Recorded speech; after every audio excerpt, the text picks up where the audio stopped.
Kesehatannya Anthony mulai membaik. Dia berbaring terlalu lama akibat kerasnya benturan yang mengenai kepalanya.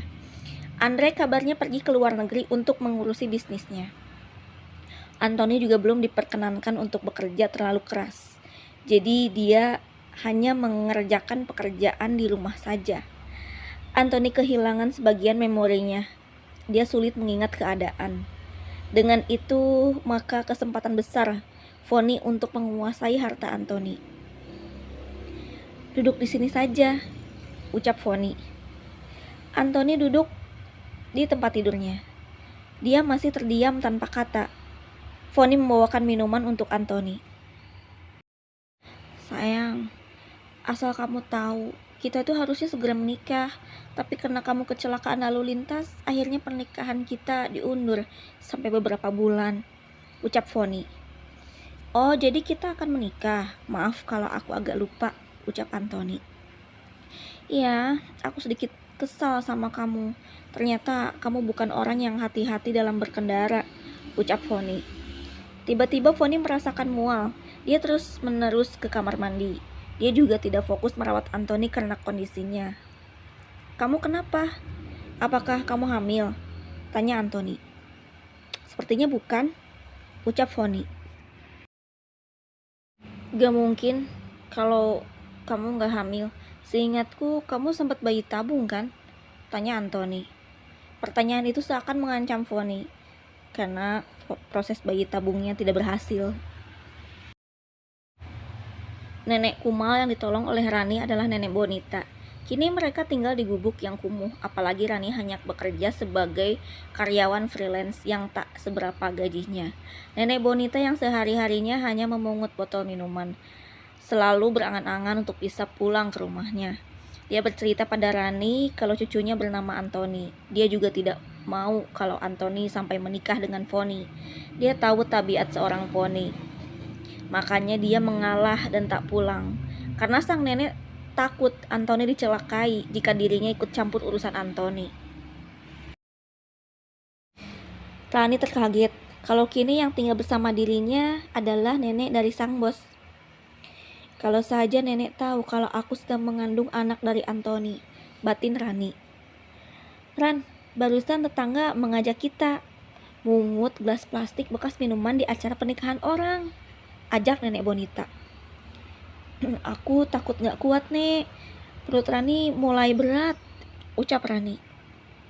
"Orang hamil jangan diem aja, nanti bayinya gak sehat," ucap Nenek Bonita. Akhirnya mereka pergi ke acara itu untuk sekedar memungut botol dan gelas plastik. Sesampainya di sana, Rani melihat janur yang bertuliskan nama Kiki dan wanita lain yang sedang melangsungkan pernikahan. "Gak mungkin aku masuk. Gimana kalau mereka tahu?" batin Rani. "Ayo Ran, kita masuk.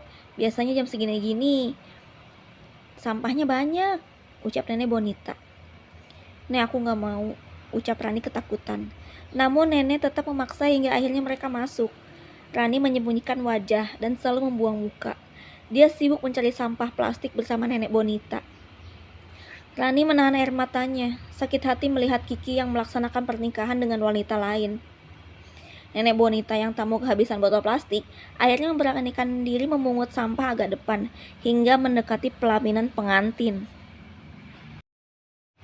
Maklumlah, pernikahan Kiki tak semewah pernikahan orang kaya. Kiki hanya laki-laki biasa yang menikah di lapangan kosong. "Nek, jangan ke depan sana," ucap Rani. "Di depan sampahnya lebih banyak. Ini kesempatan Ran, uang yang kita dapatkan akan lebih banyak," ucap Nenek Bonita.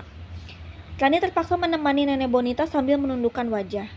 Saat tamu mulai renggang, dengan tak sengaja Kiki melihat Rani.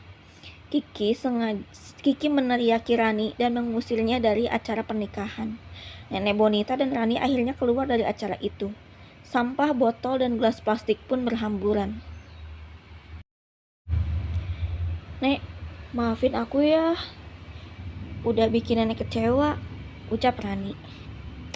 "Kamu ada masalah apa sama mempelai prianya?" tanya Nenek Bonita. "Dia mantan pacarku. Harusnya kamu menikah. Tapi karena aku hamil yang tadi sengaja ini, akhirnya pernikahan itu batal, ucap Rani sedih. Jangan sedih, anggap saja ini adalah ujian menuju kesuksesan. Nanti kalau aku bisa ketemu cucuku, maka akan aku suruh dia untuk menikahi kamu, ucap Bonita. Jangan, Nek. Mana mau dia sama saya, ucap Rani. Anthony itu lelaki yang baik. Dia nurut perkataanku, ucap Nenek Bonita. Aku kan wanita bodoh, beda dengan calon istrinya, ucap Rani. Percuma kalau pintar kena kejahatan, ucap Nenek Bonita. Nenek pulang saja ke rumah Anthony, ucap Rani. Aku takut dengan Foni. Aku sudah tua, dan aku gak bisa melawan anak muda seperti Foni, ucap Bonita. Apakah nenek tidak punya cucu lain selain Anthony? Tanya Rani. Aku punya Andre. Justru Andre sudah menemukanku di sini, ucap Bonita sambil tersenyum penuh misteri. Flashback on.